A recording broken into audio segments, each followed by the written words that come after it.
तो बच्चों, हम अपने लिखित प्रश्नों को कल कर रहे थे। हमारा 7वां पाठ भूरा पत्थर। कल हमने इसके लिखित प्रश्नों को किया है। हमने कौन कौन से प्रश्नों को किया है एक बार फिर से दोहरा लेते हैं। हमने लिखित प्रश्न उत्तर में क वाला किया, क भाग है भूरा पत्थर घर के अंदर कैसे आया। उसके बाद हमने दूसरा प्रश्न किया, पत्थर ने घर के अंदर किन किन चीज़ों को आश्चर्य से देखा। और फिर हमने ग प्रश्न के बारे में भी चर्चा की थी। हमारा ग प्रश्न है, सुनंदा के पिता ने हथौड़ी क्यों मंगवाई। तो बच्चों, एक बार आपको फिर से इन सब का उत्तर मैं बता देता हूँ। भूरा पत्थर घर के अंदर कैसे आया, तो हमें घर के अंदर आने का कारण बताना है। तो भूरा पत्थर घर के अंदर सुनंदा द्वारा लाया गया। भूरा पत्थर घर के अंदर सुनंदा द्वारा लाया गया। सुनंदा ने स्कूल से आते समय उस पत्थर को देखा तथा उसे अपने जूते की ठोकरों से धकेलते हुए उसे घर के अंदर ले आए। तो हमने पहले क्या बताया कि ये सुनंदा द्वारा लाया गया था। फिर किस प्रकार लाया गया था, तो जूतों के जो ठोकरों से धकेलते हुए उसे वे घर के अंदर ले आए। दूसरा प्रश्न है हमारा, पत्थर ने घर के अंदर किन किन चीज़ों को आश्चर्य से देखा। हम जानते हैं वो भूरा पत्थर एक जीवाश्म था, एक फॉसिल था, और वह लाखों वर्ष के बाद चट्टान से निकला था। तो उसके लिए दुनिया नई थी और उसने पहली बार मनुष्य, घड़ियाँ, मनुष्य की बनाई चीज़ें देखी थी। तो इसका उत्तर है, पत्थर ने घर के अंदर किन किन चीज़ों को आश्चर्य से देखा। पत्थर ने घर के अंदर दीवार पर लगी घड़ी, सोफा, पालने में सोया बच्चा, घर में कुत्ता तथा सुनंदा के जूते देखे। तो हमने कल ये किया था। अब हम अपने ग प्रश्न की तरफ बढ़ेंगे। हमारा ग प्रश्न है, सुनंदा के पिता ने हथौड़ी क्यों मंगाई। हम जानते हैं उनके सुनंदा के पिताजी एक वैज्ञानिक थे, और वैज्ञानिक किसी भी चीज़ को बड़े बारीकी से परखते हैं। तो वे उठा के उस पत्थर को फेंकने ही वाले थे, लेकिन तभी उन्होंने गौर किया कि यह कोई साधारण पत्थर नहीं था, और उसी पत्थर की जांच के लिए उन्होंने सुनंदा को हथौड़ी लाने के लिए कहा, क्योंकि वह उस पत्थर की जांच कर लेना चाहते थे कि क्या सचमुच वो फॉसिल है या नहीं। तो हम इस प्रश्न को लिखते हैं। हमारा पाठ है 7वां भूरा पत्थर।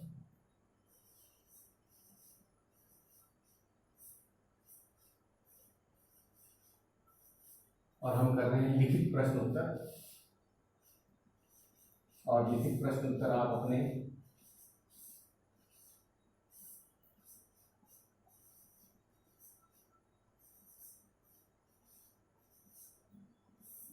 नोटबुक में भी लिखते हैं, तो आप इसको लिख सकते हैं साथ साथ। प्रश्न है ग। हमारा ग प्रश्न है, सुनंदा के पिता ने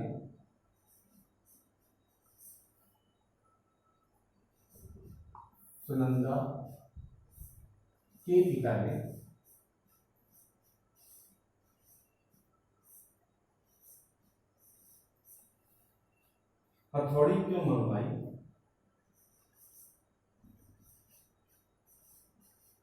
हथौड़ी क्यों मंगवाई।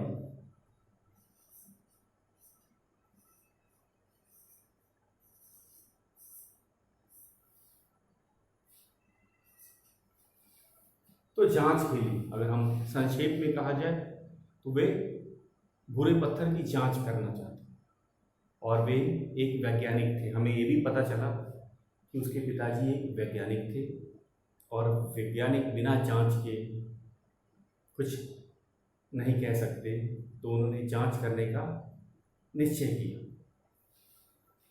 सुनंदा के पिता ने, हम लिखना शुरू करते हैं इसका उत्तर।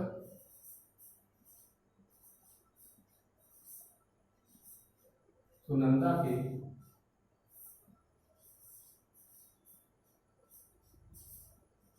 पिता ने भूरे पत्थर की जांच के लिए, अभी हम उसे फॉसिल या जीवाश्म नहीं कर रहे, भूरा ही पत्थर क्या है, पिता ने भूरे पत्थर की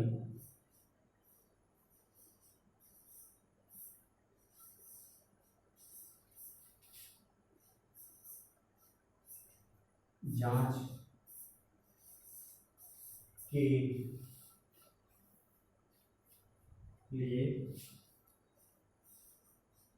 के लिए हथौड़ी मंगवाई।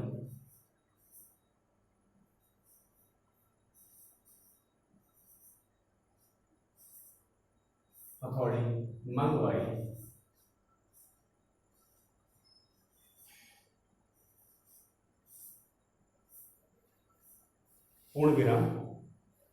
वे पत्थर को तोड़कर यह पता करना चाहते थे कि वह फॉसिल है या नहीं। उनका मुख्य उद्देश्य क्या था? वे जानना चाहते थे कि सचमुच वह फॉसिल है या फिर एक साधारण सा पत्थर है।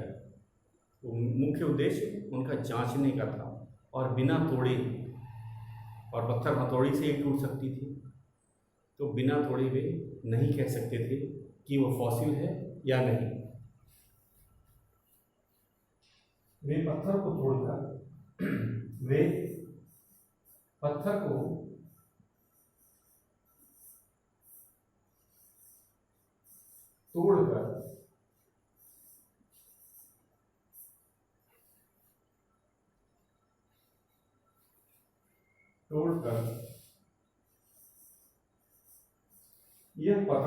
यह पता करना चाहते थे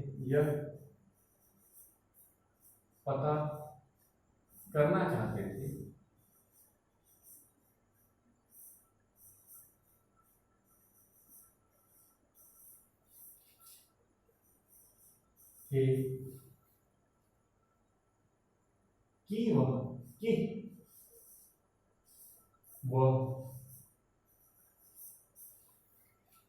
फॉसिल है या नहीं। फॉसिल इंग्लिश का शब्द है, हिंदी में इसे जीवाश्म कहते हैं। फॉसिल नुक्ता है फॉर के नीचे, फॉसिल है या नहीं।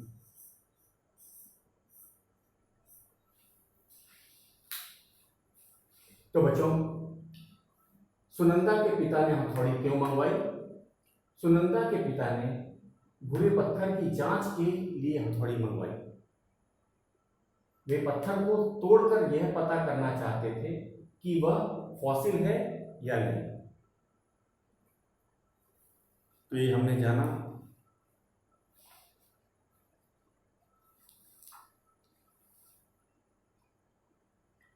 फॉसिल किसे कहते हैं? हमने कहा फॉसिल एक अंग्रेजी शब्द है, इसका हिंदी अनुवाद जीवाश्म है। जीव का अंश, जो अवशेष होते हैं, किसी जीव के अवशेष को फॉसिल कहा जाता है। और ये जीव कुछ दिन पुराना नहीं हो सकता है, हजारों, लाखों, कभी कभी तो करोड़ों वर्ष पुराने होते हैं। तो ये जीव हजारों, लाखों या कभी कभी तो करोड़ों वर्ष पुराने होते हैं। तो फॉसिल को हम जीवाश्म भी कहते हैं। फॉसिल एक अंग्रेजी शब्द है, फॉसिल को हम जीवाश्म भी कहते हैं। तो हम इसका उत्तर लिखते हैं।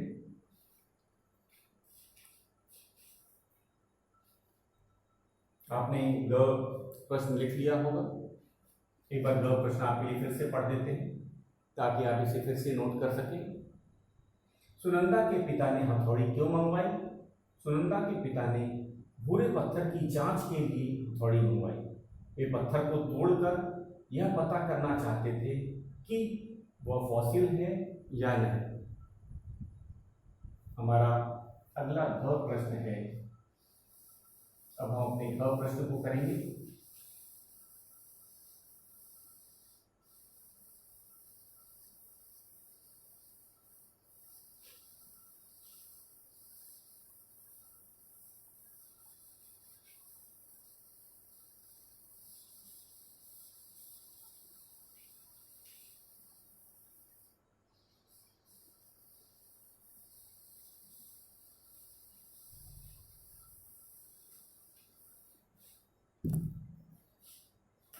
हमारा अगला प्रश्न है, फॉसिल किसे कहते हैं? फॉसिल किसे कहते हैं?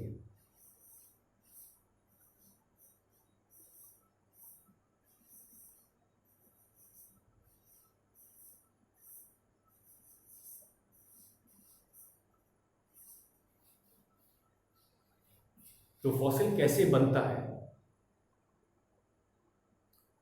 तो ये हम कह सकते हैं, चट्टान में सूखकर कठोर हो गए पौधे और जीव के अवशेष या छाप को फॉसिल या जीवाश्म कहते हैं। इसमें क्या होता है, चट्टान के अंदर कोई जीव दब जाता है किसी भी कारण से और वह सूख जाता है, वो चाहे वो पौधा हो चाहे कोई और जीव जंतु हो, और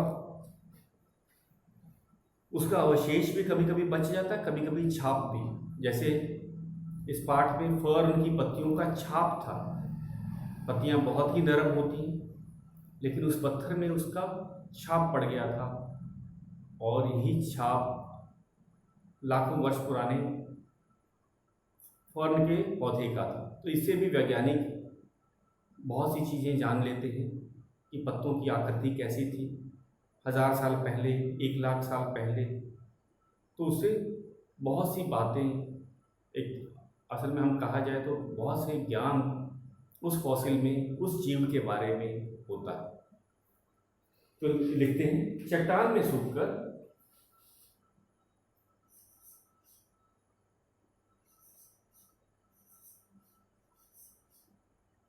चट्टान में सूखकर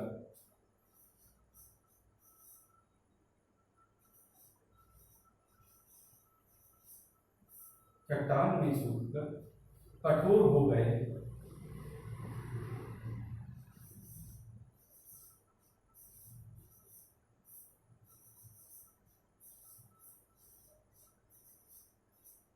कठोर हो गए पौधों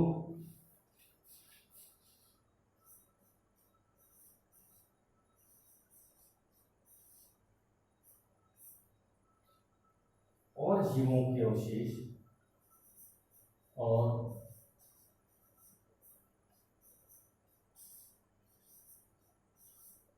जीवों के अवशेष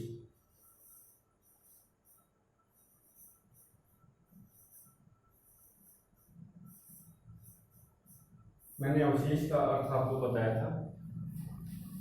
कभी कभी उनकी कुछ हड्डियां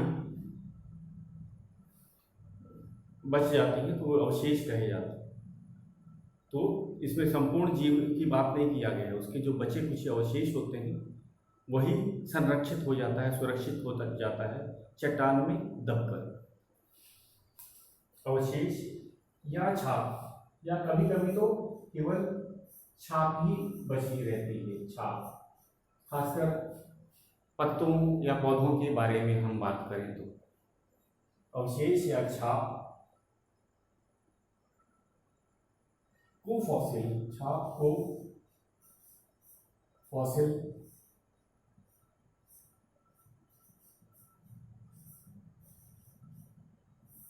या जीवाश्म।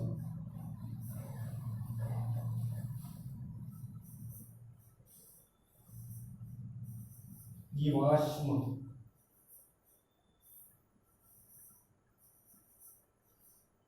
कहते हैं।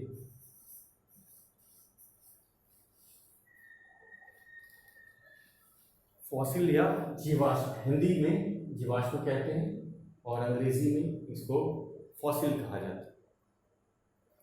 तो फॉसिल किसे कहते हैं? चट्टान में सूखकर कठोर हो गए पौधों और जीवों के अवशेष या छाप को फॉसिल या जीवाश्म कहते हैं। तो हम फॉसिल के बारे में जान लें। ये चट्टानों में संरक्षित रहते हैं। संरक्षित मतलब बचे रहते हैं। इनकी जो आकृति या जो जीवों के अवशेष हैं वो बिखरते नहीं हैं, उसी में संरक्षित हो जाते हैं। और लाखों वर्ष बाद वैज्ञानिक अपने खोजों में इनका पता लगाते हैं, अध्ययन करते हैं। उनको अगर कोई फॉसिल मिलता है तो उसकी वो आयु निकाल लेते हैं कि फॉसिल कितना वर्ष पुराना है।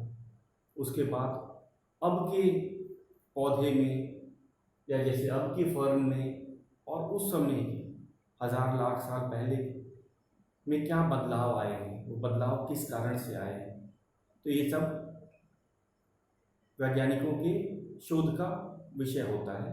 उनको बहुत जानकारी मिलती है। हम अपने अगले प्रश्न पे चलते हैं। सुनंदा के पिता ने पत्थर को सावधानी पूर्वक अलमारी में क्यों रखवा दिया?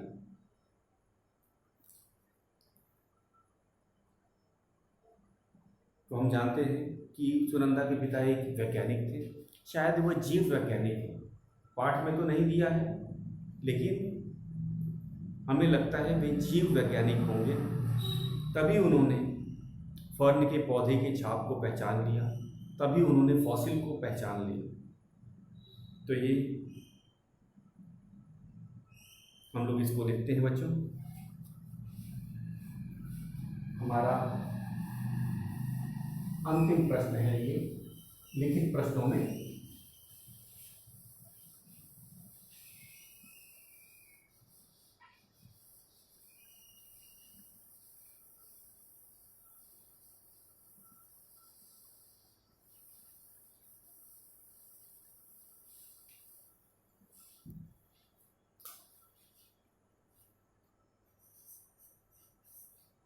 सुनंदा के पिता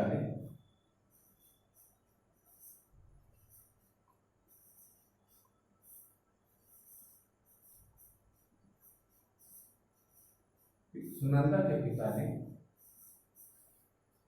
पत्थर को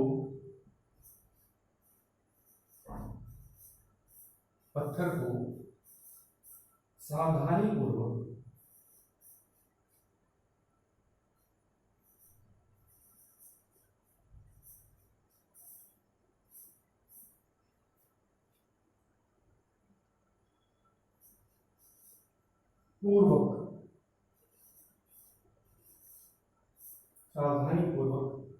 अलमारी में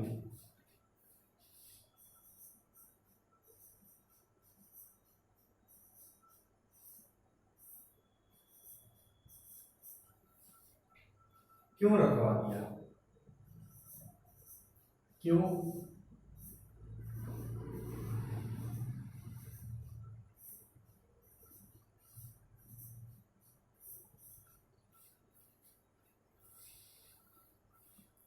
सुनंदा के पिता ने पत्थर को सावधानी पूर्वक अलमारी में क्यों रखवा दिया? तो इसमें कारण क्या था? वे वैज्ञानिक थे। वे जान गए थे कि ये भूरा पत्थर कोई साधारण पत्थर नहीं है, और वे उससे शायद शोध करना चाहते थे कि पहले फर्न के फर्न के जो पौधे थे वे कैसे थे और अब। तो इसलिए उन्होंने सावधानी से फॉसिल को रखवा दिया। और फॉसिल बच्चों एक बहुत बहुमूल्य धरोहर होती है वैज्ञानिकों के लिए। यह एक तरह से कहा जाए ये बहुमूल्य वस्तु होती है। क्यों? क्योंकि फॉसिल से ही उन्हें उस जीव के बारे में बहुत ज्ञान मिलता है, और ज्ञान भी बेशकीमती चीज होती है।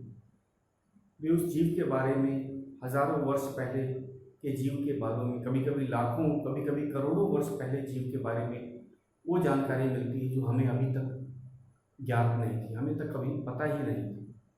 तो अगर वह ज्ञान के हिसाब से वो तो बेशकीमती होती है, वे सोने या फिर हीरे की खोज से भी अधिक कीमती होती है।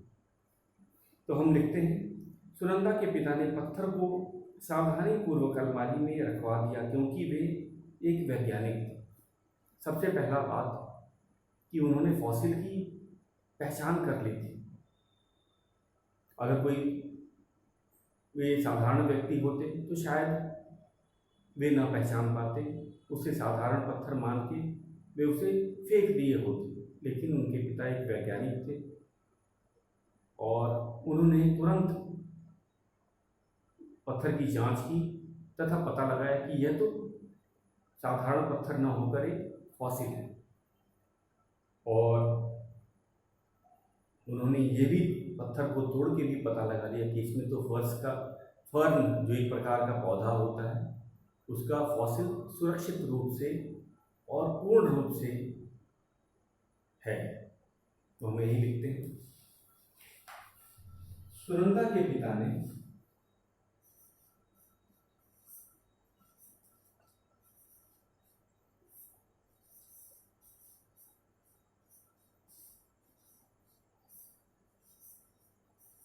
पत्थर को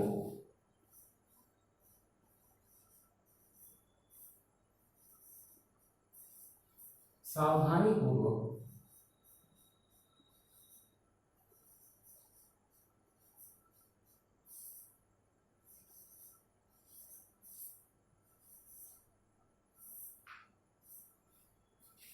अलमारी में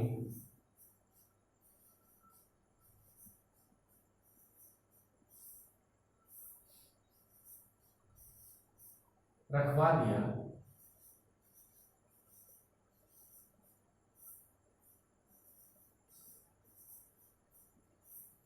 क्योंकि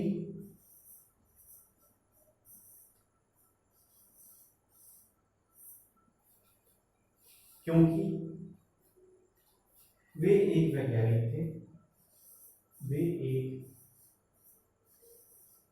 वैज्ञानिक थे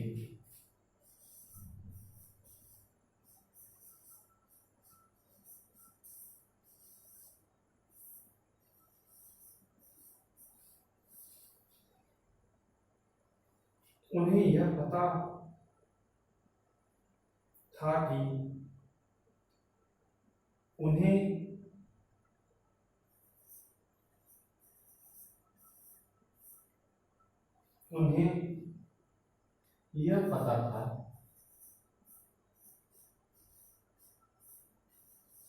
उन्हें यह पता था कि वह एक फॉसिल है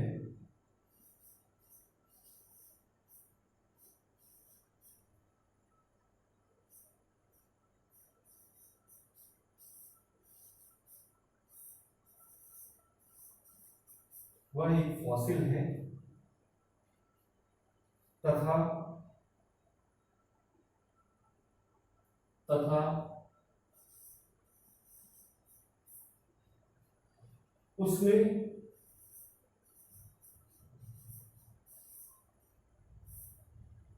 फर्न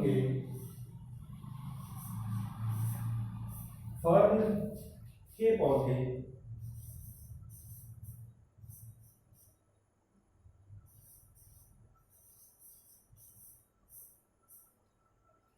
के बारे में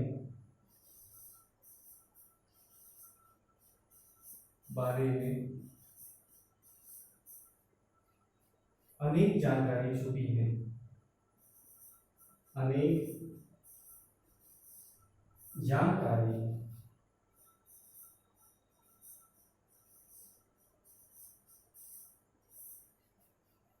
छुपी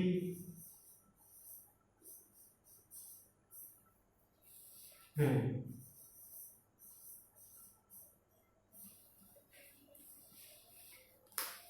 तो बच्चों एक बार इस प्रश्न को मैं फिर से दोहरा देता हूं ताकि आप इसे नोट कर सको। सुनंदा के पिता को सुनंदा के पिता ने पत्थर को सावधानी पूर्वक अलमारी में क्यों रखवा दिया?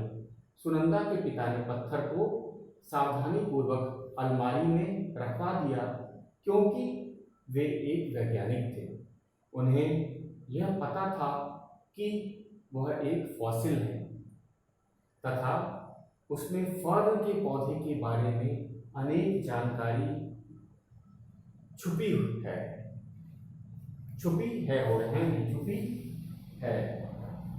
अनेक जानकारी छुपी है। तो वे एक वैज्ञानिक थे और वैज्ञानिक ऐसी चीज़ों को, खासकर मुझे तो लगता है कि शायद वह जीव वैज्ञानिक हों, क्योंकि उन्होंने छाप से ही फर्न के पौधे के बारे में जानकारी हासिल कर ली थी। फॉसिल, न केवल फॉसिल को उन्होंने पहचान लिया, यह जीव विज्ञान का क्षेत्र है, तो न केवल उन्होंने फॉसिल को पहचान लिया बल्कि उस छाप से फर्न के पौधे के बारे में भी सुनंदा को बताया था। तो इस कारण हम ये जान गए थे। अब हम अपने अगले लिखित प्रश्न की तरफ चलेंगे बच्चों। हमारा अगला है बहुविकल्पी प्रश्न। परीक्षा में आपको बहुविकल्पी प्रश्न भी आते हैं, तो इसके बाद हम अपने बहुविकल्पी प्रश्न करेंगे। सही उत्तर के सामने टिक लगाओ। बहुविकल्पी प्रश्न, इसके एक से अधिक विकल्प होते हैं और केवल एक ही विकल्प सही होता है। मेरे ख्याल से आपने ये नोट कर लिया होगा। मैं इसको एक बार फिर से आपके लिए पढ़ देता हूँ। सुनंदा के पिता ने पत्थर को सावधानी पूर्वक अलमारी में क्यों रखवा दिया? सुनंदा के पिता ने पत्थर को सावधानी पूर्वक अलमारी में रखवा दिया क्योंकि वे एक वैज्ञानिक थे। उन्हें यह पता था कि वह एक फॉसिल है तथा उसमें फर्न के पौधे के बारे में अनेक जानकारी छुपी है।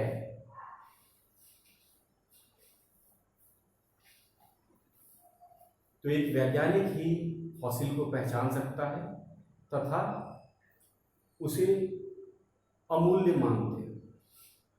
वैज्ञानिक के लिए जो ज्ञान है, फॉसिल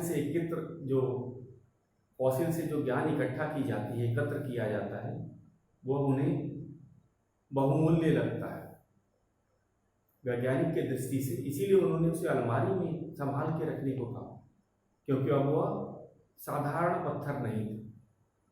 तो एक वैज्ञानिक ही फॉसिल पहचान पाता है तथा उसकी कीमत को वही जानता है। इसीलिए सावधानी पूर्वक, जैसे कि हम घर की जो बहुमूल्य चीज़ें होती हैं उसको अलमारी में सावधानी पूर्वक रखते हैं, तो एक वैज्ञानिक भी फॉसिल को बड़ी सावधानी पूर्वक रखते हैं, क्योंकि उस फॉसिल की भी खोज सुनंदा के पिता ने की। तो वह क्या कहेंगे, वह उनकी ही अमानत थी, अब उन्हीं का एक बहुमूल्य सामान था। तो सही उत्तर के आगे टिक लगाओ। ये बहुविकल्पी प्रश्न है। क है, सुनंदा के पिता क्या थे? मूर्तिकार, अध्यापक, वैज्ञानिक, आविष्कारक। तो मूर्तिकार नहीं थे, वे अध्यापक भी नहीं थे। पाठ में बताया गया है कि वो वैज्ञानिक थे। आविष्कारक बच्चों नहीं, आविष्कारक कोई आविष्कार करता है, तो इसमें जो खोजता है वो वैज्ञानिक ही है। आविष्कारक नई चीज बनाता है, जैसे मार्कर का आविष्कार किया गया हो, पेन का आविष्कार किया गया हो, तो ये वैज्ञानिक सही उत्तर है। तो सुनंदा के पिता एक वैज्ञानिक थे। तो बच्चों शेष प्रश्न हम कल करेंगे। आपको लिखित प्रश्नों को लिखकर याद करना है। आज का गृह कार्य क्या है आपका, इन प्रश्नों को आप लिखेंगे और याद करेंगे। आज का यही गृह कार्य है।